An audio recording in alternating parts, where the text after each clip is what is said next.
Los siguientes meses de reclutas fueron de dura instrucción en el campo amarillo del acuartelamiento. Además, innumerables guardias nocturnas, difíciles y complicadas, con el fusil en las manos siempre, con una bala en la recámara. Pues las órdenes eran claras: ante cualquier sospecha de peligro, fuego. Siempre con el corazón en un puño, escuchando en las sombras cómo se comunicaba el enemigo entre alaridos incomprensibles. La convivencia con los moros nunca fue nada buena, a pesar de que muchos de ellos eran soldados españoles, pero no muy simpatizantes de España. Hola, soy Francisco García Campa y esto es Bellum Artis Podcast. Hoy viajaremos a África para conocer la presencia española en África en el siglo XX. Conoceremos las montañas del Rif, las arenas del Sáhara, pero también las selvas de Guinea. Para ello contaremos con la ayuda de Carlos Ruiz Lapresta, autor del libro España en África. Hola, Carlos, ¿qué tal? Hola, buenas noches. Carlos, os lo presento a todos, es el autor de varias obras, ¿no?, sobre historia militar de España, ¿no? El último, el que yo tengo en las manos es España en África, en el que nos cuentas un poco la visión de casi 50 años de historia y un poco más, porque alargas la obra hasta el 2015-2016, ¿no?, con la presencia española en el Sahel. Como militar español, ¿no?, porque eres coronel de caballería en la reserva, tienes una doble visión, ¿no?, como amante de la historia, pero también como militar.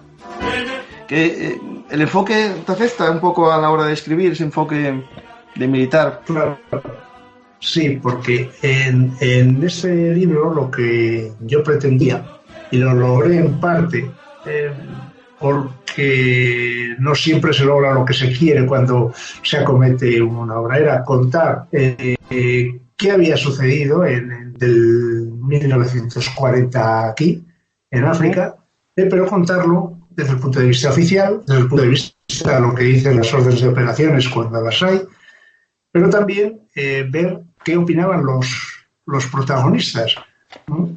¿Qué opinaban los protagonistas? Tanto si los protagonistas son tropa o si son oficiales, porque a veces los puntos de vista pues son distintos. Y digo que este objetivo lo he logrado solo en parte porque de la parte de los años 40, 50, 60, incluso 70, pues la gente sí te cuenta un poco las experiencias. Pero cuando tú le preguntas a un militar español, yo creo que son los militares españoles, no, lo del parchís no lo tienen dominado, o sea, porque no, o sea, son incapaces de comerse una y contar 20. Entonces tú les preguntas y dicen, ¿qué tal? Bien. ¿Qué habéis hecho? Nada. Hombre, 6 meses en Mali o 6 meses en... ¿Cómo que nada? ¿No? Pero no lo cuentan. Luego supongo que dentro de unos años la gente, cuando le va entrando la edad, pues ya empieza a contar y a tener recuerdo. Pero ahora mismo, y en esa parte del libro, en la parte última, es donde no he logrado el objetivo de tener los diferentes puntos de vista que era lo que yo pretendía. Sí. De hecho, por ejemplo, para los oyentes, el texto que leí al comienzo es una vivencia, ¿no?, o la forma de expresar de un soldado del grupo de regulares Larrache número 4, ¿no? Y que todo tu libro está salpicado de eso, de cartas, sí, testimonios de gente que estuvo allí y cómo lo vio. Porque es que hay que tener en cuenta que las verdades, lo dice luego cuando tratemos Guinea y hablemos de Alejandro Bescós, él lo dice, yo cuento y es mi verdad, porque es la verdad que yo he vivido. Claro, sí. Tú y yo asistimos ahora a un acontecimiento y seguramente dentro de 2 años tú lo contarás de una manera y yo de otra. Sí, y para ti, lo que tú cuentas es verdad porque lo has vivido. Y para claro, mí, es tu verdad. Lo que yo cuento es verdad porque es lo que he vivido, claro. Carlos, más o menos la historia que vamos a ver contigo, ¿no?, de España en África, es muy larga, ¿no? Yo creo que España en África lleva desde, bueno, ya en la época de los visigodos, Sí, ¿no? Ceuta era parte de un poco de los condados de los reyes visigodos. sí, También, posteriormente, ¿no? Ceuta, Melilla. En el siglo XIX también tenemos la presencia, ¿no? de Prince, de O'Donnell, en los años la 62, ¿no? guerra patriótica, sí. Eso, justo, ¿sí? Sí, Es decir, y después claro, tenemos...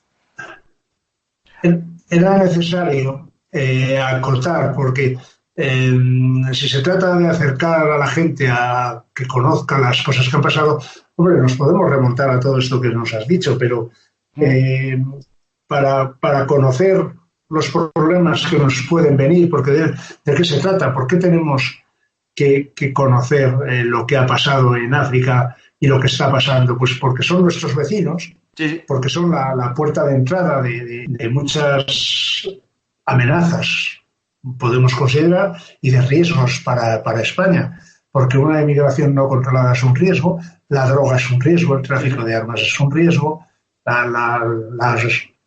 todos los que pretenden la yihad es un riesgo. Entonces podíamos empezar con los visigodos, pero nos íbamos a perder. Entonces, sí, por completamente. eso decidí comenzar, y aparte que se ha escrito muchísimo, o sea que cualquiera que quiera conocer sobre las campañas de Atriz, el desastre de Anual, la guerra romántica, la guerra de Castillejos, las historias de Castillejos, Guadras, todo eso está, yo creo que bastante trillado. Entonces, bueno, pues decidí, se acabó la guerra civil en 1939, bueno, pues vamos a partir de 1940, que además empezamos con la ocupación española de Tánger, que se enmarca en un momento en el que hay no es bueno ni malo, eran unos ideales de imperio que había, y bueno, pues a empezar un poquito, y aprovechando que Francia estaba bastante disminuida, Claro, justo, sí. Porque estamos justo en ese momento de la caída, digamos, de Francia, ¿no? En mayo del 40. Sí, el mismo día que la Wehrmacht desfila por París, entran las fuerzas españolas en Tánger, que vamos, había tenido un protectorado y se había estado turnando en la administración de la ciudad internacional. Lo que pasa es que durante el periodo de nuestra guerra civil, Francia continuó, no hizo caso omiso de los turnos. Al turno, ¿no? No dio el turno a España, ¿no? Claro. No dio el turno a España por estar la situación, en guerra civil como estábamos. Entonces, sí que en 1940 se planea y se ocupa Tánger aprovechando esta situación, y esto yo lo enmarco en ese momento donde, digamos que en el gobierno saliente de la guerra civil todavía prima los idearios falangistas. En los puntos fundamentales pues está el ideal de imperio, el de volver a España a esa posición preeminente, y bueno, es un pobre comienzo, pero vamos, poco a poco. Luego, si hubiera ganado el eje, pues lo que pretendían era haber ampliado con la costa del Marruecos francés. De hecho, Carlos, son sueños. En tu libro, en un pie de nota, ¿no? Pones abajo un poco uno de los puntos fundacionales de Falange Española, para hablando eso un poco de lo que comentas de imperio, ¿no? Los puntos fundacionales de Falange, que vamos, no es un tema que yo domine, pero creo que el Estado surgido de la guerra civil recoge casi todos los puntos fundacionales de Falange, menos uno o dos, que creo que se referían a la reforma agraria y a la nacionalización de la banca, pero todos los demás puntos programáticos de la Falange los recoge, y entre ellos estaba el ideal de imperio, el de volver a España esa posición. Sí, este punto: tenemos voluntad de imperio, afirmamos que la plenitud histórica de España es el imperio, reclamamos para España un puesto preeminente en Europa. Básicamente es lo que viene a decir aquí, aprovechando esta guerra mundial, que sacarían partido de la Francia Vichy posteriormente, o de la Francia libre, algunos territorios, ¿no? Claro, es lo que en su idea tenía. Y eso que el artífice, quien maneja los hilos en ese momento de la ocupación de Tánger, es el coronel Vaiveder, que es un personaje que, claro, Vaiveder es un gran desconocido. Es un hombre que merecería un estudio en profundidad porque es una personalidad súper atrayente. Lo que pasa es que yo creo que la mayoría de los españoles ahora lo conocen solamente porque en la novela de éxito de Tiempo entre costuras sale. Y la verdad es que es un personaje muy atrayente. Lo que pasa es que Vaiveder, que sus posiciones son precisamente más anglófilas, que además, claro, naturalmente a los 4 meses deja de ser, cae en desgracia y no toma otros derroteros, y ya los alemanes se establecen muy dentro de Tánger. Vale. Pero es curioso ver cómo se toma la ciudad, cómo se articula todo, y cómo, sobre todo, lo sintomático del asunto es cuando ya los aliados ganan la guerra, parece que nos van a barrer, pero claro, como ya se percibe que va a venir la Guerra Fría que vino, ya parece que no interesa barrer al régimen nacido de la Guerra Civil. Sí, bueno, sí que se entrega a Tánger, un poquito a cara de perro. También en el libro creo que cito el comentario de un capitán, que es el que entrega a un capitán francés, hace el relevo en la entrega. Como fue un relevo, dice, a cara de perro, me creo recordar que comenta. Sí. Pero entonces, bueno, lo que sería la ocupación, digamos, duró los 5 años de Guerra Mundial, ¿no? Hasta el 45, ¿no? Sí, en el 45, creo que es en una conferencia que se realiza en París, se vuelve al statu quo, ciudad internacional, y se comienza con la administración turnada, y se deja la ocupación militar que había hecho España, porque no. Y entonces sí, concretamente es la página 26 donde menciono el relevo. No obstante, las potencias aliadas, aunque nos dejan de lado en Tánger, sí que mantienen toda la zona de protectorado, el protectorado español de Marruecos, no haciendo cambios sobre la situación, porque, como ya he dicho antes, ya se empieza a vislumbrar lo que va a ser la Guerra Fría. Y se cuenta en el bando occidental con la España surgida de la Guerra Civil. A lo mejor lo ibas a comentar más tarde o podemos ahora un poco comentar. Marruecos en este momento, digamos, lo que es la monarquía, ¿no? Es la monarquía actual, no me acuerdo. La de Mohamed VI, bueno, tal, no me acuerdo el nombre de la monarquía. Todavía. Alawita. Todavía no ocupaba, digamos, el territorio, ¿no? Empieza a tener más poder en los 50, ¿no? Es que tenía sus diferencias con Francia, que en realidad en el total de Marruecos quien cortaba el bacalao era Francia, y el sultán tenía sus diferencias con Francia. Pero ya se empiezan a iniciar todos los movimientos tendentes, porque ya se constituye Naciones Unidas y empieza lo que luego se conoció por todo el proceso de descolonización, y Marruecos empieza ya a volver a ser independiente como lo fue en su historia antigua. Y España, por ejemplo, digamos, acaba la Guerra Civil, ¿no? Ocupa Tánger. Pero claro, las tropas que habían estado, digamos, el ejército africano, ¿no? El ejército que cruzó el estrecho para luchar en la guerra civil, vuelve, ¿no? Vuelve a África, y ahí tenemos problemas, ¿no? Claro, ahí hay un gran problema, pues es un ejército numerosísimo. Claro, los conceptos de guerra difieren de la guerra actual.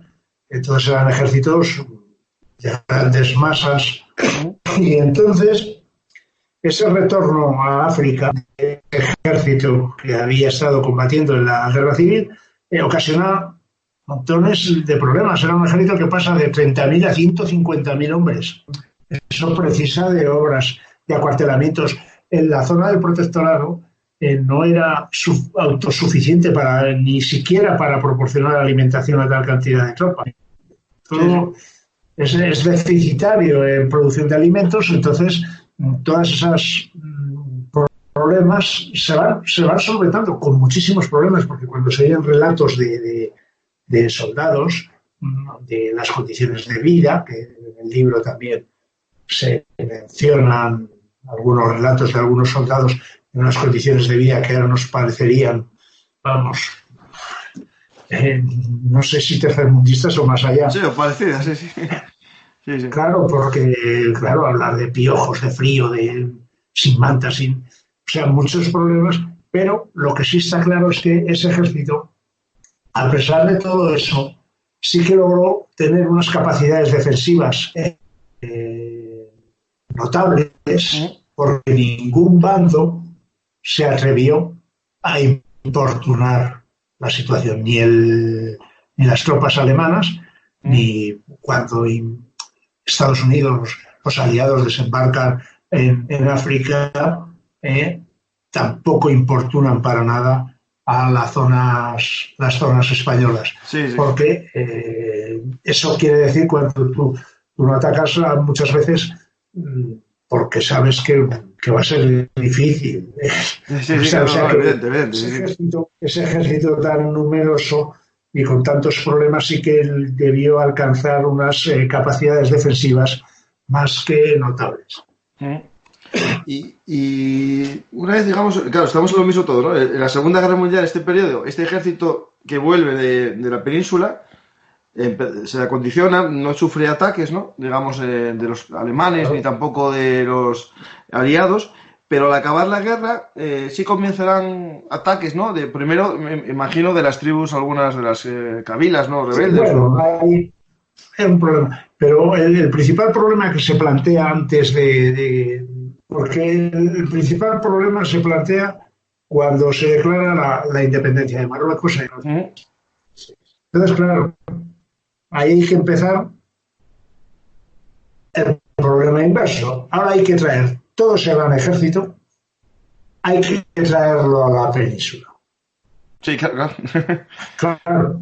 Ahora hay que traerlo aquí. Entonces, vamos a ver, es un proceso que dura, creo recordar que son 5 años. 5 años.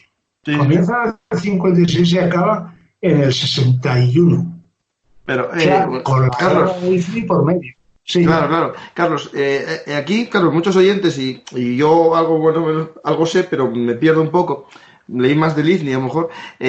Estamos hablando que en esta zona, digamos que se acaba el protectorado, más o menos. Es decir, claro, España estaba, digamos, claro, era la zona del Rif. En cuanto Marruecos es independiente, sí. Se declara la independencia el 7 de abril del 56, concretamente. Claro, toda la fuerza que había en el norte de África hay que retirarla. Y hay que retirarla a la península. Y eso es un proceso, ya te digo, dura 5 años. 5 años.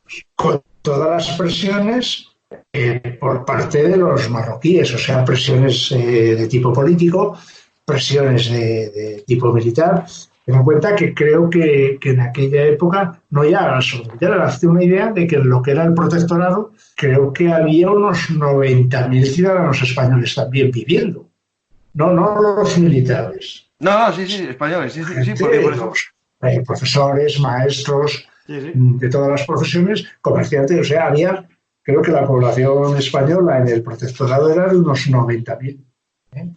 Entonces, yo conozco gente que nació en Tánger, sí. Sí. Yo también por edad tengo compañeros que nacieron en Tánger y que nacieron en Larache y que nacieron en... Entonces es todo si lo ciframos en euros, creo que en el libro creo que toda la operación costó entonces 50 millones de pesetas, pero eso haciendo un cálculo al euro actual, al valor, no pasar las pesetas a euros, sino las pesetas del año 40 sí, con la inflación, sí, sí, sí. ¿Qué valor tenía ahora? Pues salen unos 10 millones de euros. Bueno, ahora seguro que te sale más caro ahora hacerlo. Bueno, seguramente ahora sería más caro y además sí, más caro. seguramente hay que externalizarlo. Sí, sí, justo, todo con Transmediterránea. ¿Sabes? Se trataba además porque eran muchas unidades, eran pequeños destacamentos, eran unidades tipo sección, tipo compañía, entonces había que reagrupar, hubo que reorganizar todo eso, proteger las rutas de abastecimiento, preparar y construir acuartelamientos aquí en la península, claro. Construir depósitos, faltaban medios de transporte. Otra operación muy costosa fue desartillar durante la Segunda Guerra Mundial, ante las amenazas, esas capacidades defensivas que hemos hablado antes. Sí. Tenemos que esas capacidades defensivas, eso supone que el estrecho estaba perfectamente artillado. Claro, por los dos lados. Claro, sí. Claro, ahora supone desartillar todo eso. Claro. Sí. Entonces fue toda una operación. Ahí creo que es el coronel Alberto Salueña, creo que es. Tiene un trabajo excelente sobre todo este regreso, el retorno a soberanía que se dice del ejército de África. Y dentro de ese retorno, en esos años, para que se vea lo complicado que es, o sea, estamos retirando las tropas del protectorado y se produce la guerra de Ifni, en Ifni y en Sáhara, los dos escenarios. Sí. O sea, se produce en el 57, o sea, todavía faltan 4 años. Está todavía más desarrollándose la operación de repliegue del ejército de África, ¿no? Y mientras tanto tenemos una guerra entre medio. Pero Carlos, eso siempre me llamó la atención porque cuando leí hace poco uno sobre el IFNI, Huida y Tradición o algo así, creo que se llamaba, no sé si lo leíste, es uno que trata de las 3 guerras casi, está en Marruecos al comienzo de esta retirada, después se va al IFNI y después cuenta la vida de una persona que acaba en Guinea también, o sea, acaba en Guinea un año antes justo de la retirada, ¿no? Y vuelve también para creo que para Ceuta al final. Está muy bien el libro. Después lo pondré al final para un poco completar el tuyo. Lo que quería comentarte es si España tiene un pacto, ¿no?, de retirada en la zona del norte, ¿no?, con la dinastía, bueno, la monarquía, sí, ¿no? En el sur, en el IFNI, claro, comienzan los ataques, pero ¿es el ejército regular o son milicias? Es un movimiento de liberación, pero claramente movido por Marruecos. O sea, todos los hilos los mueve Monarca. O sea, nuestro gran amigo Mohamed V lo movía todo, y sí, es un ejército de liberación. Sí. Se supone que son saharauis, pero no, como de hecho se ha visto en los resultados que tenemos ahora. Sí. Entonces, todo eso empieza. Sí que los servicios de información españoles, naturalmente que tenían noticias. Ya en octubre del 56, se ocupan 2 posiciones, Gedmin, que están, o sea, son 2 posiciones que están en Marruecos, pero están a 60 kilómetros de Ifni. Y luego lo que sí sucede es que, pues mirándolo con el tiempo, pues las tropas no se estaba preparado. Sí. A pesar de que se logró, por ejemplo, en la capital, se logra parar el ataque, pero claro, todos los puestos, el problema en Ifni fue que todos los puestos avanzados quedaron cercados, aislados. Entonces, claro, desde Madrid la orden fue replegar todo hacia Ifni. Yo en esta parte, porque también hay historias que cuentan muy pormenorizada la guerra de Ifni. Claro, yo la cuento, pero a mí en esta parte lo que me ha interesado dentro de las cosas que cuentan los protagonistas y viendo las órdenes de operaciones, hay cosas que llaman la atención. Cuando está, todo el mundo recuerda al teniente Ortiz de Zárate, que murió en combate, cuando iba a liberar Zelata. Entonces, claro, esto, dices, lo que se había quedado cercado, después que iba a liberar la sección del teniente Ortiz de Zárate, en realidad eran dos compañías. Habían quedado cercadas para que unas compañías estén cercadas, la fuerza enemiga tiene que ser superior. Antes se decía a uno, bueno, perdón. No, tranquilo. Independientemente de los cálculos que se pudieran hacer, lo que estaba claro es que para acercar unas compañías. Entonces, a mí siempre me ha llamado mucho la atención por qué el general ordena salir una sección. ¿Cuántos son? Una sección, o sea, vamos a ver, la gente sabe que la orgánica militar es escuadra, pelotón, sección, compañía, batallón, ¿no? Bueno, pues una sección no va a poder nunca. No. Entonces, claro, dices, ¿y para qué? Entonces, y evidentemente, Salazar Mayor no era un loco, porque era un general que venía de haber ganado, vamos, del bando vencedor en una guerra. Entonces, ¿por qué adopta esta decisión? Que es mandar a unos hombres casi seguro a la muerte. A la muerte, sí. Sí, como de hecho pasó. Entonces, la explicación que se me ocurre es dar la sensación, primero, de que se reacciona ante el ataque enemigo, de que hay una reacción y que no se abandona a los que han quedado cercados, porque, claro, si vemos la composición de la columna de Ortiz de Zárate, lo que sí lleva son ambulancias para atender a los heridos que había en el puesto. El puesto este de Zelata. Era de Zelata. Era un puesto en el que había, creo que había una compañía de tiradores y una compañía de policía indígena o algo así, o sea, puesto, pero se había quedado cercado y tenía heridos muertos. Entonces se envía esta operación. Vista ahora, claro, ahora vemos las cosas muy bien. Sí, claro. Desde aquí sentados y todo lo vemos estupendamente aquí sentado.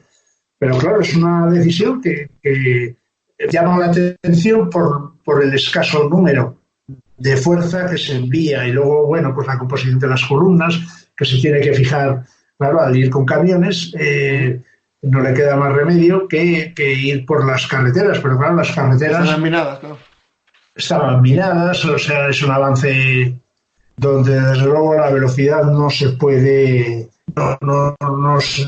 que es primordial en esta operación, no se puede llevar a cabo con esa. Son puntos que porque luego luego yo creo que se llevó bastante bien porque se planea la operación Pañuelo. Con todas, se puede criticar todo lo que se quiera, todas las operaciones que se hizo, la operación Pañuelo, la Netol, la operación Gento, pero todas se planearon, se ejecutaron y a pesar de lo que se puedan criticar, lograron con éxito, porque lograron el objetivo. Ahora podemos decir, pues se fijó el ritmo de la operación y concretamente me parece que esa es la operación Netol, se fija un ritmo, pero vamos, entre los militares se ha dicho siempre que no hay orden de operaciones que aguante el primer ataque enemigo. O sea, tú puedes planear muy bien las acciones, pero de hecho los aliados en Normandía, concretamente hay una operación, ellos tienen previsto ocupar Caen tal día y creo que ocuparon Caen un mes después. Un mes, sí. O sea, que el ritmo de las operaciones, una cosa es que en la orden de operaciones se diga que el ritmo va a ser y otra cosa es La resistencia enemiga, las cosas. Averías de las máquinas, todo, sí, sí. Claro. Sí, Sí sí. que hay cosas, bueno, un poco. Hay una operación, me parece que es en la operación Neptune, se va a hacer digamos, con tres direcciones, una de ellas en movimiento vertical, que oficialmente no se ejecuta por cuestiones meteorológicas. Pero hay otros informes que, como previamente se había hecho la operación Pañuelo, que la operación Pañuelo es la primera operación paracaidista que se ejecuta, resulta que no había paracaídas para esta otra segunda operación. Ah, Esto, ya.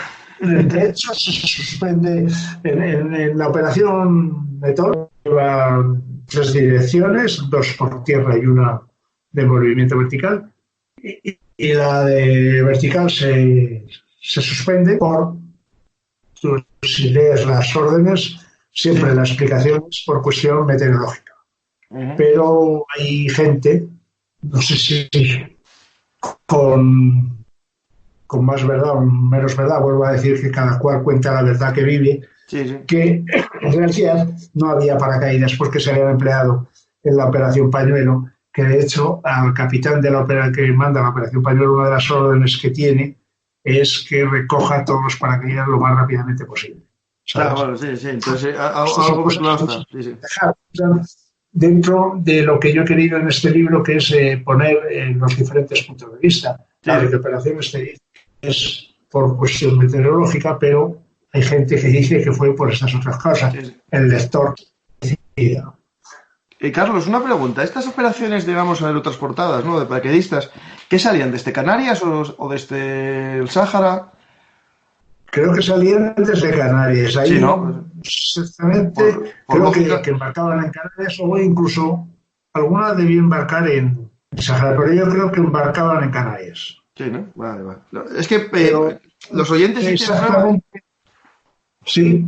Carlos, el Dime. problema es que mucha gente, aunque pueda parecer extraño o nos pueda tal, el IZNI no sabe muy bien situarlo. A lo mejor hay que puntualizar que Sí, el IZNI es sí, un punto aislado en la costa claro. marroquí, sin, digamos, proximidad geográfica al Sáhara Occidental. El Sahara español, claro, son dos teatros que están muy separados. De Sí, sí, hecho, cuando se produce el ataque a Ifni, se sacan fuerzas de Sáhara. sí, Se sí. sacan fuerzas de Sáhara para ir a Ifni. Claro, por barco, Luego hay que obviamente. mandar fuerzas a otro lado, pero de entrada, como el ataque más fuerte es en Ifni, se sacan fuerzas creo que de la Legión, salen de Sáhara para ir a Ifni. Sí, ¿Eh? sí. Lo que pasa es que, claro, esto pasa como los que se creen que las Canarias están debajo Muy de las cerca. Baleares. Sí, sí. Sí, sí, sí. Pues esto pasa tres cuartos de lo mismo. Es un territorio no muy conocido No, no, sí, en sí. migración. Luego Eh, ya cuando se logra recuperar todos los puestos y traerlos tal, ya se establece todo un plan defensivo. Lo que estaba claro es que desde Madrid lo que se pretendía era proteger la capital y abandonar el resto. sí, O sea, no. eso estaba clarísimo. Sí, porque me imagino que el resto, bueno, es indefendible, no es una zona con colinas, son Tampoco es llanuras, ¿no? defendible y tampoco es un terreno para nada. Claro, claro, justo, sí, sí. Sí, sí. Claro, pero también en el Sáhara, que se produce, también la defensa se hace sobre la costa, pero claro, también hay ahí imperativos de tipo logístico, porque tampoco había medios para mantener las acciones muy al interior. Claro, Entonces, claro. se trata de tener la costa para poder eh, mantener la operación. Cuando Sí, esta guerra del 57 en el Sáhara, que también hay otro episodio glorioso de la Legión, pero a mí, como oficial de caballería, en todas estas operaciones, no hay fuerzas de caballería inicialmente. No había fuerzas desplegadas de caballería ni en Ifni ni en Sáhara. pero Entonces, la Legión no tenía alguna unidad así como de luego, Carlos o sí, algo así, me suena, ¿no? luego tuvo los grupos. saharianos que salen de esta experiencia. De esta experiencia salen los grupos de la Legión, los grupos de caballería de la Legión. Vale. Pero es que cada uno, el artillero sale de artillería, y el infante y el jinete tiene cada uno sus misiones en el combate, distintas, ni mejores ni peores, distintas. Y es un criterio que me puede discutir muchísima gente. Lo que sucede en Estera yo creo que si hubieran sido unas fuerzas de caballería, no hubiera sucedido. ¿Qué pasa? Que al ser unas fuerzas de la Legión, que son unas fuerzas de combate de primer orden, claro, no se conforman con haber localizado al enemigo, saber la entidad, hacer esa misión que para la caballería es normal, establecer el contacto, evaluar enemigos e informar de lo que hay, para que luego la unidad fuerte acabe con el enemigo. Así he explicado todo esto muy rápidamente, una lección táctica muy rápida. Claro, al no utilizar, no haber fuerzas de caballería, todas esas misiones las tienen que hacer las fuerzas de infantería, las fuerzas de la Legión. Claro, la fuerza de la Legión, gracias a Dios, cuando muerde no suelta. Sí, claro. Él localizó la presa y la quiso acabar con ella, sí. Claro, pero resulta que la presa era mucha presa para esa compañía. Sí. Eso a una unidad de caballería que sí que sabe que muerde y suelta, una vez que ha dicho que vienen 6 lobos por allí, informa y haga que vengan los que matan los lobos. Que no es mi misión. Sí.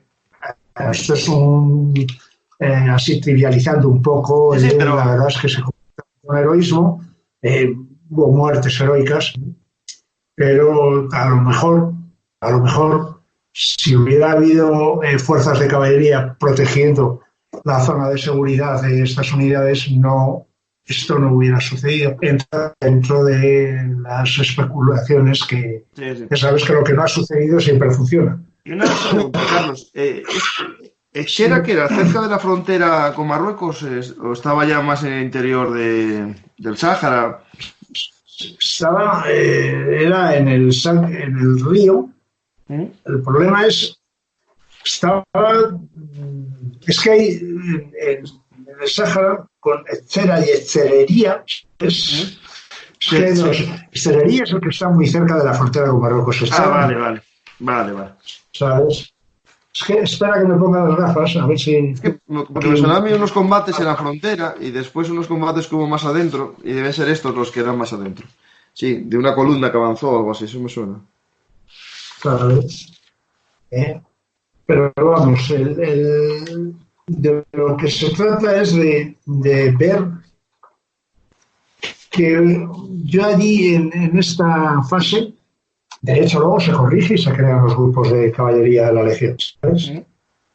Porque en toda esta guerra, claro, cuando ya se empiezan a enviar unidades desde la península, concretamente pues ya va el regimiento Pavía de caballería, manda un grupo expedicionario.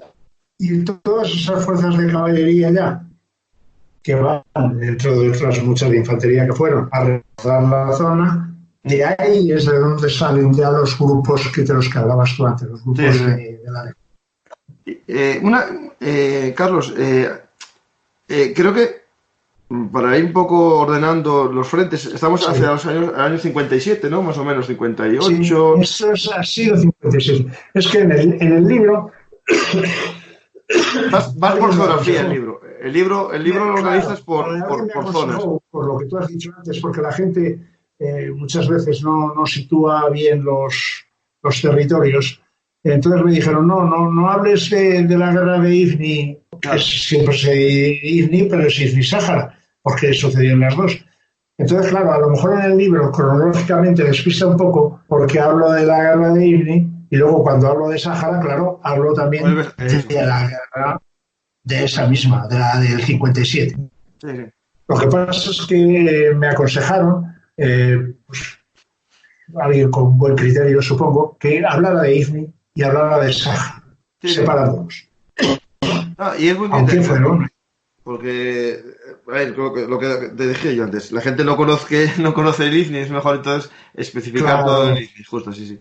Y lo que quería preguntar con esto es que en esta guerra del IFNI, ¿no? No, el IFNI-Sáhara, es cuando se pierde el IFNI, ¿no? sí. Porque el IFNI se entrega No, primero, no se pierde en ese momento. ¿no? Ahí se les entrega Cabo Jubi, Cabo que es Jubi, que un es eso, justo, territorio, sí. es un territorio chiquitín que había más abajo. Sí. Ifni se entrega en el 61. O sea, Vale, de la guerra de Ifni, cuando ya al se poco, firma la paz, vale. al poco, porque esta guerra es en el 50. Vamos a ver, entraba que España los hizo provincia, tenían procuradores en las cortes y tal, Sí, pero sí. vamos, el proceso de descolonización estaba en marcha, no se podía. Y yo creo que para ir acallando un poco, Ujú. pues lo primero que se suelta fue Ifni, que digamos que era el territorio menos, Sí, problemático. menos Sí, sí. valioso. Y Claro, porque mucha ahí gente pensará, se entrega en el 61. sí, Carlos, mucha gente pensará, así, a poco saber o lo que sea, que se nos perdió, ¿no? En el Sáhara, ¿no? Ves las imágenes, ¿no? Del Sáhara y es Vamos a desierto, pero ver, hay unos bancos de peces de pesca eso es, riquísima. están las pescas, El está, fosfatos, está la ¿no? pesca, luego en el Sáhara están los fosfatos. Claro, claro, O claro. sea, vamos a ver, no es.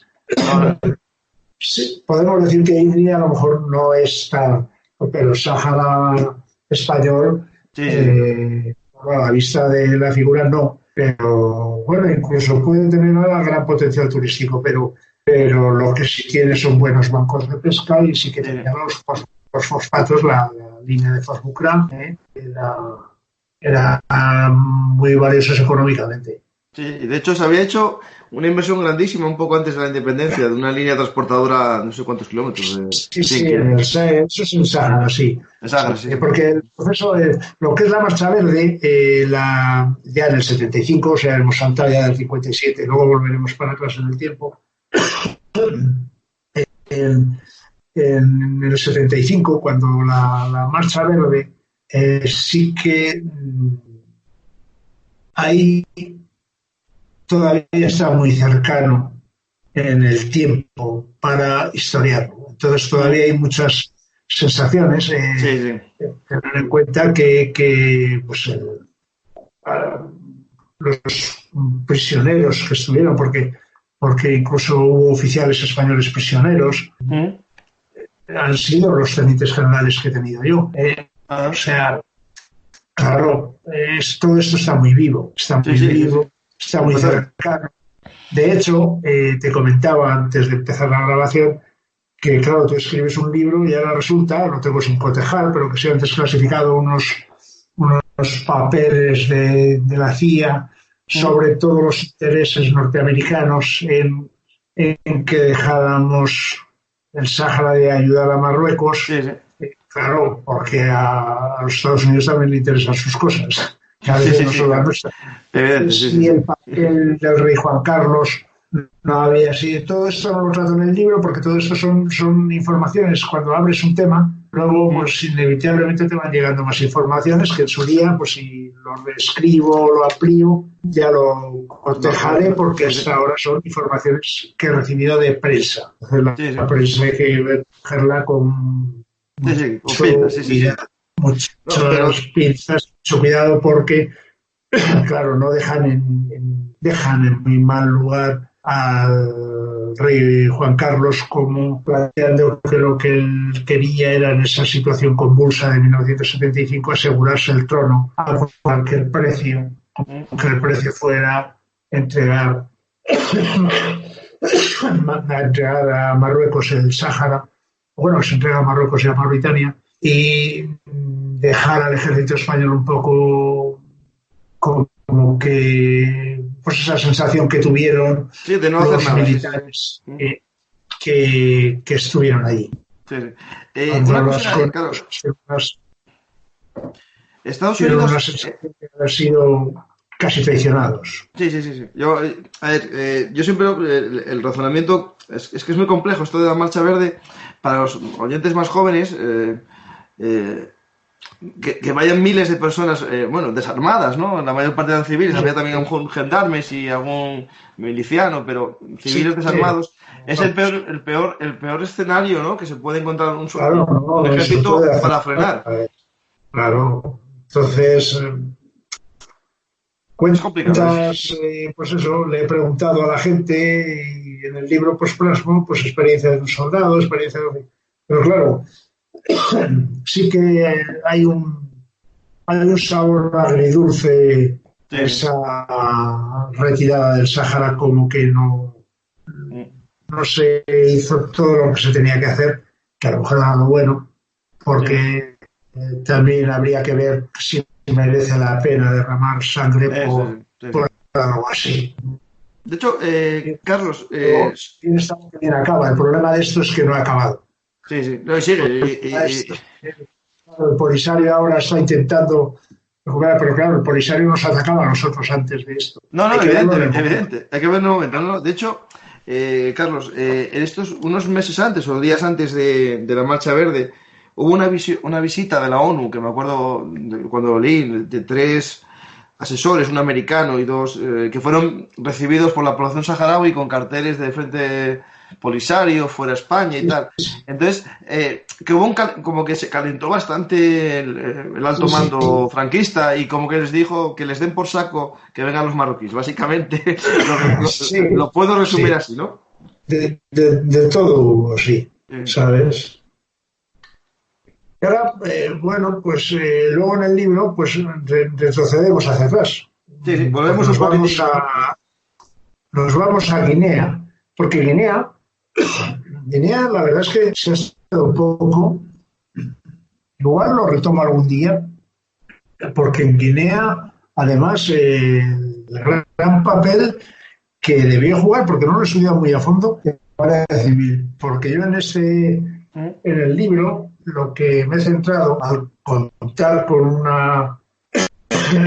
una fuente de primera mano de un hombre encargado de una plantación que es un industrial, un empresario de aquí de Zaragoza, Sí, que hizo su fortuna luego en Gabón. Este me contó todo lo que pasó allí, pero es que en Guinea sí que hubo, en la Segunda Guerra Mundial, sí, sí, es curioso, porque en la Segunda Guerra Mundial hubo una operación de británica, comandos. sí, Sí, sí. para hacerse con una serie de barcos, un alemán y otro italiano, o dos alemanes y un italiano, que estaban fondeados, se habían refugiado en aguas españolas, en el puerto de Bagdad. Y entonces, hubo una serie de comandos, entonces se dieron cuenta de que la provincia de Guinea Ecuatorial estaba totalmente desguarnecida. Entonces se mandó un montón de tropas allí. Eh, Después de toda esta operación, no es que fuera a haber ataques ni nada, pero Eh, para quitar esa sensación de indefensión. sí, sí. Pero claro, otra vez la logística mandó, porque esas Hombre, es que tropas esto está en las en todo playas el y tal, mundo. o sea, una cantidad de enfermedades que el Sí. mismo jefe tuvo que decir cuando la situación ya en el 44, perdón, No, no, decir que volvieran para la península, que no podía ser. de hecho, Eso era Carlos, una sí, interrupción, una cuña publicitaria. La sí, operación Postmaster, era Postmaster, ¿no? Sí, sí, sí, pues más, sí, sí, sí. La contamos en el blog Bellum Artis Historia Militar ya hace un tiempo, para si un oyente quiere leerla. ya, Sí, sí, hablamos de ella, sí, sí. sí, Tengo un sí, artículo, te lo mando después sí, por sí, WhatsApp para que lo veas. Sí, sí, sí, tenemos ahí un artículo, sí. Por tanto, buscarlo en la lupa del blog, ponéis ahí sí, Guinea sí, Ecuatorial Postmaster y lo lo busca, encontráis. sí, sí. Sí, sí. ¿Eh? Y así el oyente ya sabe lo que es la Sí, operación. porque es una operación que a mí claro, me surgió, no era lo que yo iba a tocar, porque, ¿Mm? bueno, sí, por ver un poco lo que había pasado en Guinea, pero claro, lo importante de Guinea es la La independencia dependencia, justo, sí. y el golpe de Estado después de la independencia. Sí, sí.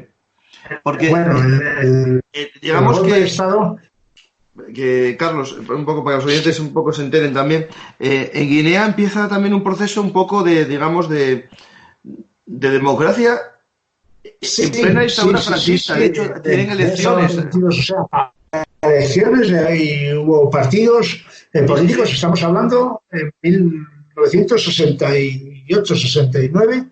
Lo que pasa es que a veces, yo no sé cómo organizamos las cosas, el candidato gubernamental perdió. Perdió y ganó bien. Y bueno, y eso empezó a radicalizarse y llegó a un punto que una vez que ya estaban, porque seguía allí fuerzas españolas, un montón de intereses españoles, porque trabajaba muchísima gente. Industria maderera y plantaciones y demás. Pero esto se radicaliza de manera que el presidente Obiang, que había ganado las elecciones, el primer presidente de Guinea Ecuatorial Independiente, organiza un golpe de Estado contra él para quitarse de en medio a la oposición. Esto hace que se desbarate toda la situación y al final hubo que salir por piernas. Y aquí sí que una cosa son lo que cuentan las historias oficiales, y aquí conté con la inestimable colaboración de Alejandro Bescós, que además él tiene un libro publicado en toda su experiencia en África, desde el punto de vista civil, y cómo la situación, él empezó a ver, todos los españoles tuvieron que entregar las armas que tuvieran. Él no las entregó, él se las quedó, gracias a Dios. Y entonces me contó que hubo un momento que llegó la policía territorial guineana, llegó a su plantación y no le quedó más remedio que encañonar al sargento y salir huyendo con su mujer y los 28 trabajadores españoles que tenía a su cargo, salir por el río, bajar al mar en una balsa de transporte de maderas y lo que la suerte fue que cuando estábamos en el mar y me decía el hombre y yo contaba que no íbamos a salir de ahí, me encontré con la fragata descubierta que habían ido a intentar ayudar a los españoles, pero claro, tenían órdenes de no intervenir por militarmente. Sí. Pues, bueno, se salvaron, y lo que sí es curioso que me contó, que una vez repatriado, cuando llegaron a Tenerife, les hicieron jurar, afirmar que no hablaría de lo que había pasado. Es que, Carlos, yo lo que leí y vi en documentales, incluso hay una película, La nieve en África, es que no sé, una muy reciente. Lo refleja un poco edulcorado, ¿no? Pero sí que se ve un poco el caos, ¿no? De la huida. Yo vi imágenes de españoles montando en aviones casi, en el puerto corriendo. Un poco caótico la situación. La verdad es que la Guardia Civil ahí, esto creo que habrá ya historiadores que lo hayan acometido, si no serían, porque en Guinea además es muy importante toda la actuación de la Guardia Civil durante todo el tiempo que se gobernó Guinea, y en estas acciones finales fue clave la actuación de la Guardia Civil. Carlos, entonces, la Guardia Civil siguió entonces, ¿no? Seguía allí una vez que se declaró, digamos, la independencia. Pues que hubo, claro, una vez que se concede la independencia, pero queda gente al servicio de presidencia, queda gente que da unidades hasta que se forma toda la estructura de Estado de Guinea. Vale. Pero todo eso se torció, pues salió bastante. Es una época muy desconocida, porque la película que has mencionado edulcora y tergiversa, ¿sabes? Sí. He hablado con gente que ha hablado que ha vivido en Guinea en esa época. Sí. No, pero bueno, eso en el cine actual es bastante normal, pero bueno, es la única, ¿no? Yo creo que es la única historia. Sí, es la única. Yo no he visto películas sobre Guinea, no. Bueno, creo que hay alguna pero de estas de más en clave religiosa. Recuerdo yo de cuando era un niño. Estas películas, creo recordar que hay alguna película. Claro, porque por ejemplo de Disney sí. De Disney sí hay películas de estas incluso de Alfredo Landa, alguna de estas sí que se ve de Disney. A mí me suenan películas que echaban mucho en la tele por las tardes de los paracaidistas de Disney. Eso sí que me suena haber visto yo la película. Pero de Guinea nada, no sé. Entonces, Pues no sé cómo vamos de tiempo. no, de tiempo, no te preocupes, estos programas en Benung Artis no tienen tiempo. Hay gente que estamos 1 hora, 2 horas, 3, lo que tú quieras, Carlos, y lo que te apetezca contar. En el libro pasé a hablar, porque también hay cosas muy curiosas. Claro, hay que contar todos los enclaves menores, Peñón de Vélez, Peñón de Alucemas, Islas Chafarinas, todas estas pequeñas posesiones que tenemos en la De soberanía, ¿no? O sea, sí, de soberanía es el nombre oficial. De soberanía. Que, claro, ahora utilidad táctica militar ni táctica estratégica no tienen. No, ¿Qué utilidad pueden tener? Pues, hombre, para controlar el tráfico de las inmigraciones ilegales, el tráfico de drogas, todo eso podría tener alguna utilidad, pero no tienen en realidad una razón de ser. De hecho, bueno, pues se mantiene ahí la presencia a base de fuerzas militares que se van relevando. sí. Y sí que es curioso las experiencias que cuenta la gente de los que han estado destinados en estos destacamentos. Es muy interesante. Contamos en el libro la experiencia del doctor Cardiel, que fue médico, soldado médico, toda su experiencia en Chafarinas. Entonces es curioso. Y sí que me ha llamado la atención la isla de Alborán. La isla de Alborán, que en realidad no es nada, que tiene un destacamento continuo, pero tiene un destacamento continuo porque no lo llegamos a poner, se lo quedan los rusos, la Unión Soviética. ¿A los rusos? Sí. Bueno, intentaron. Vale, entonces fue cuando se empezó a enviar el destacamento a la isla de Alborán, a la isla de Lourdes. Claro, en esto del derecho internacional, claro, a ver, si es español, no, pero era español, ¿no? O sea, sí. Sí, claro. Claro. ¿Sabes? No hay nadie. Entonces, en el 68, tropas de infantería de marina, decía el diario Pueblo, desembarcaron porque había habido intento por parte de la Unión Soviética de entonces. Que entonces estaba la sexta flota del Mediterráneo, la Yankee, y los rusos intentaban tener en el Mediterráneo sus bases. Y concretamente que se empezó a ocupar, que se sigue mandando un destacamento mensualmente o cada 2 meses para mantener la presencia en ellas. Sí. Claro, en el tema de las islas de Alborán, Alucemas, ¿no? Chafarinas, el Peñón de Vélez de la Gomera, ¿no? Incluso la isla de Perejil.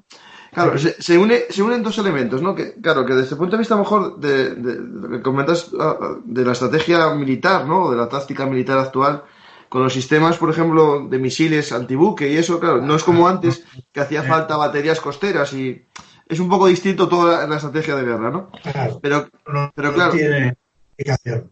Claro, pero simbólica sí, ¿no? Porque si tú cedes Chafarinas, abandonas Alucemas. Puede tener su utilidad ante otros problemas que tenemos ahora. Vamos, no soy yo quien para. No, pero se podría estudiar. Sí. Y lo que sí está claro es que de toda la operación de Perejil, que le sonará a la gente porque eso es francamente reciente, bueno, lo que es una operación, dicen, parece la guerra. Sí, pero lo que puso de manifiesto es que los procedimientos, claro, militarmente, pues tienen una serie de procedimientos en el ejército de tierra, en el ejército del aire y en la armada. Sí. Entonces, cuando hay que hacer una operación en la que intervienen los 3 ejércitos, bueno, pues sí que hay unos procedimientos, pero en realidad nunca se habían coordinado en realidad, sí. En realidad, en situación real, me refiero.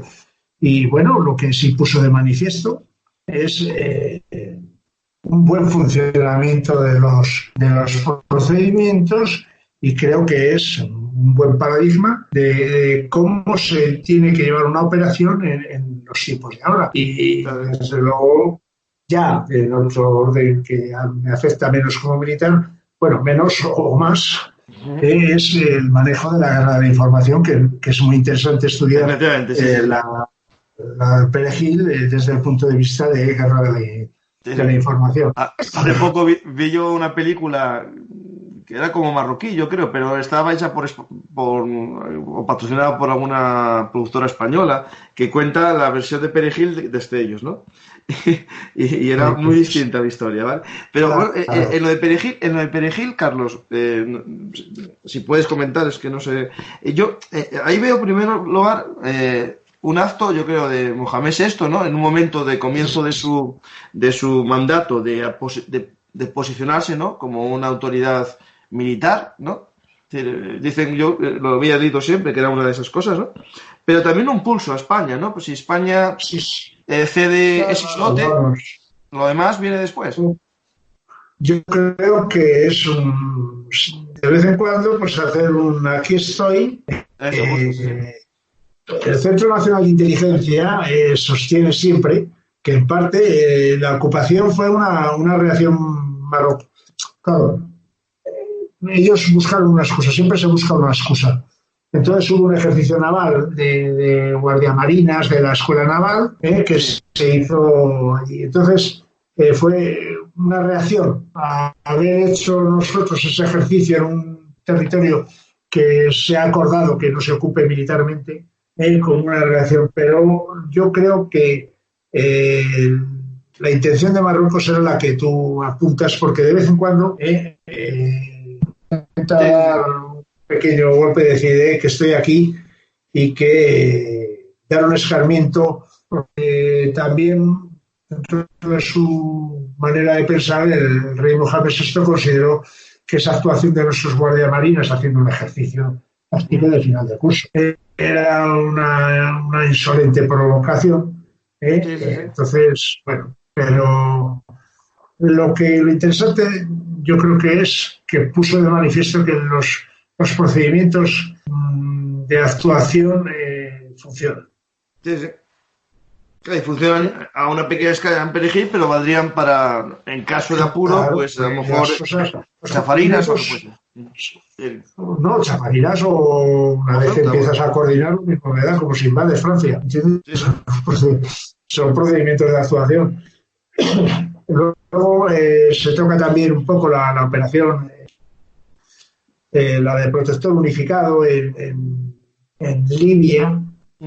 La operación en Libia que hay son estos papeles que a veces en estas guerras que alguien ha calificado de guerra posheroica, que es la guerra que hay ahora, pero claro, el papel de nuestros aviones en esa era escoltar a los bombarderos, o sea, para no tener que justificar que si nuestras bombas caían solamente sobre objetivos militares y causaban alguna víctima civil, pues entonces no se bombardea, simplemente escoltamos a los bombarderos.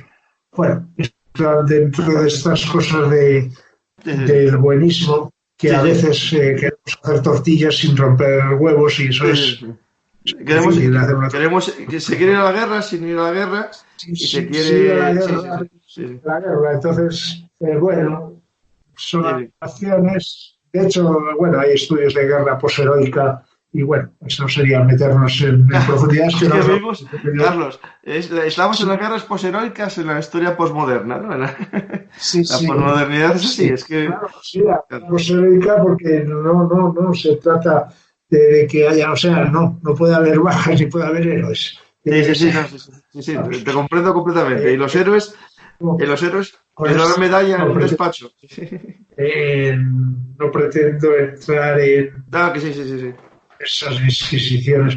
Luego, finalmente, que es lo que conseguí, el objetivo, pues es en las operaciones de paz, en las que ahora mismo estamos en cursos, las Fuerzas Armadas Españolas están participando, y Y hay operaciones como las de contra la piratería en Somalia, las de formación del ejército de Somalia, las que se están haciendo en Mali, las que se han hecho en República Centroafricana, una serie de operaciones de paz donde en el libro he podido explicar lo que se pretende, pero he optado por aquello de que el militar español hace al revés que el jugador de parchís, pues una y contar 20.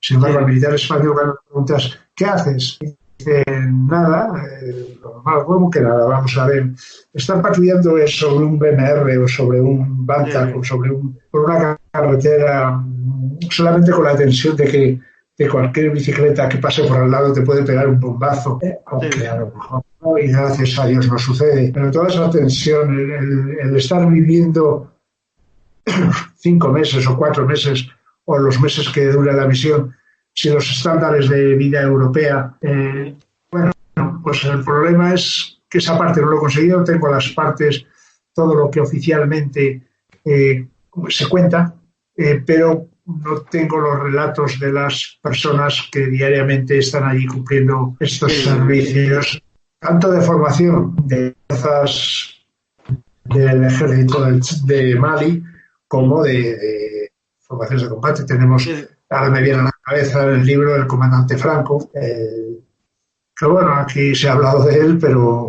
poco, el que estaba en la piscina. La piscina, es que te iba a comentar yo que el caso de la piscina... Sí. Y si no recuerdo mal, también el regimiento, bueno, el que está en el cuartel de Cabo Noval, que creo que es el regimiento Asturias, es que no, Asturias no, es que no me acuerdo cómo se llama el de aquí de Oviedo. En los que detuvieron el coche bomba en el cuartel, no me acuerdo. Sí, muy reconocidos en Francia y aquí. Bueno, esos. No, aquí no lo sabe casi nadie. De hecho, no. Carlos, hace poco hablé con un historiador también, y vamos algún día a intentar nosotros contar lo que pasó en esos sitios, claro. Con lo poco que se sabe, porque realmente la prensa no dice nada.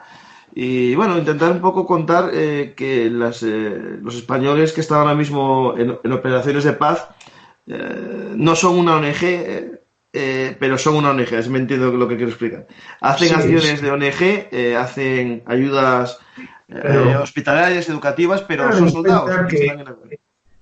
Existen, dentro del ejército existen lo que se llaman las operaciones CIMI. Es decir, pero lo que pasa es que no hay que confundir los términos. O sea, un ejército cuando hace operaciones de este tipo las hace siempre en beneficio propio. O sea, si esto va a proporcionar protección a la fuerza, a mi fuerza, yo haré operaciones CIMI, repartiré chocolatinas, lo que sea. Si esto hace que mi fuerza esté más protegida.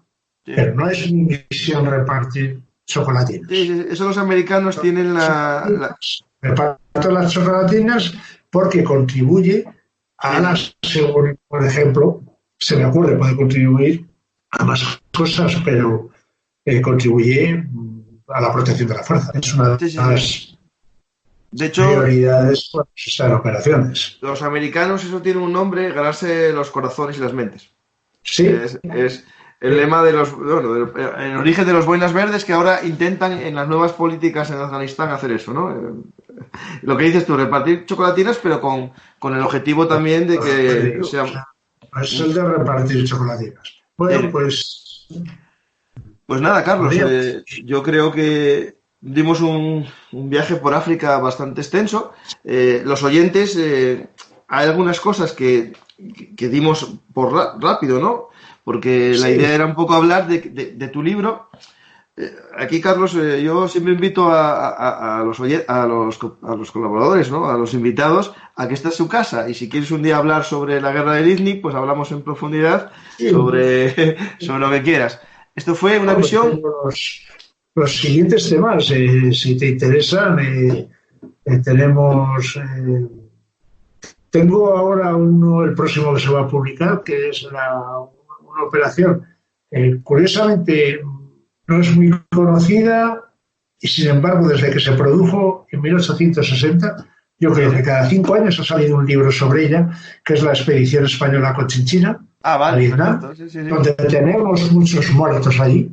Sí, sí. En los cementerios, en el cementerio de Danam, la gente va a Vietnam y hace turismo de guerra, pero turismo de la guerra del Yankee, Sí, sí. no turismo de la guerra. Saigón lo tomaron los españoles cuando lo conquistó Francia.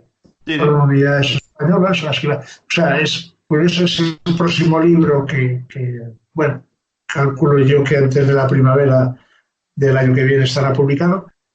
También podemos hablar de Cuba y Filipinas, la guerra que no se podía ganar y no se tenía que haber perdido. Justo, sí, sí. Pues ahí podemos enfocarlo a algún lado de Cuba y Filipinas también, sí, sí. Y bueno, estos son los temas en los que he trabajado últimamente. Me he ido de África y me he ido más Pero bueno, sí, pero sigues, digamos, en lo que es la España colonial. sí, porque es que la verdad es que la, la capacidad es que me llamó mucho la atención, no tiene nada que ver con este libro. Siempre se ha dicho que el ejército del siglo XIX era un ejército. No, era un ejército capaz de proyectar una cantidad de fuerza impresionante a miles de kilómetros. Sí, sí. No sé yo si ahora seríamos capaces de proyectar tal cantidad de fuerza a tantos kilómetros. Carlos, hace como 2 semanas, bueno, hace unas semanas publiqué un podcast con Ignacio Peña Blanco sobre la guerra en la República Dominicana, la guerra de Santo Domingo. Y España mandó en 3 años 50.000 soldados hasta el Caribe, que se dice rápido, ¿eh? Bueno, las condiciones higiénicas no serían muy buenas, ni los suministros, pero mandar 50.000 soldados... Pero eran los reglamentarios, ¿sabes?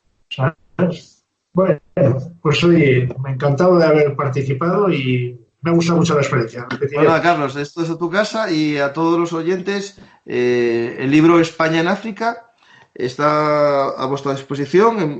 Voy a poner un enlace de compra, a que lo quiera comprar ya en Amazon, pero si no, España en África es la editorial... Es editorial... Es EAS. EAS y Plom, vale. Sí, EAS, pero mi biblioteca Plom. Eso, justo, vale, sí. Pues a los oyentes lo que os digo es que muchas de las cosas que aquí citamos muy por encima, por ejemplo, algunas de las batallas, viene todo explicado a la perfección con muchas notas personales de combatientes que cuentan su experiencia vital, como muy bien comentó Carlos. Y también me gusta mucho, Carlos, el anexo final que le pones con todas las armas que se usaron en estas guerras de África. Y se lo enseñé a gente, ¿no?, que hizo la mil y recordaba muchas de ellas. Sí, claro. Y sale todo, desde las armas, el naranjero, sale, el chopo. Sí, claro. Además, esto es para todos, por lo menos los que han hecho la mili, casi todos las reconocerán. Sí. Y de hecho, por ejemplo, en el blog tengo un artículo sobre el naranjero y una de las fotos que sale es una de las batallas de Ifni. Porque se usaron naranjeros, incluso el MP-18. Ahí, de todo.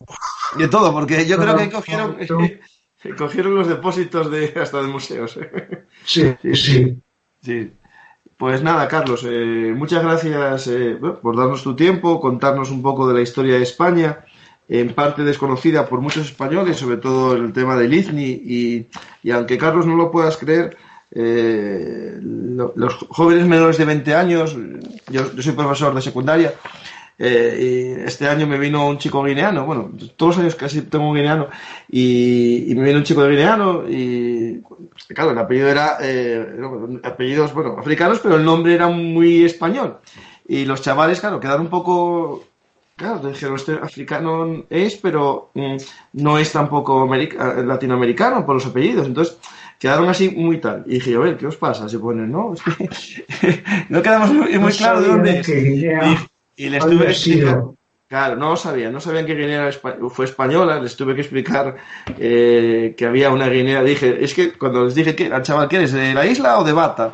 Y el chaval quedó asustado de que supiese yo que era Bata. Y bueno, y quedó tal, es para que veas eso, que los españoles olvidamos ya algo que fue hace Nada, 40 años España. Que hay españoles, sí, 40, un poco más, 40 y sí, que... en el 60 y no, sí, bueno, 50. 50, sí, sí. Y que hay españoles que nacieron ahí, guineanos, Sí. que sus padres habían sido españoles y que habían estudiado incluso FPs en España y universidad en España. Eso, que es triste que se haya olvidado y bueno, si en esta hora conseguimos que alguien le pique un poco, ¿no? El La hecho curiosidad.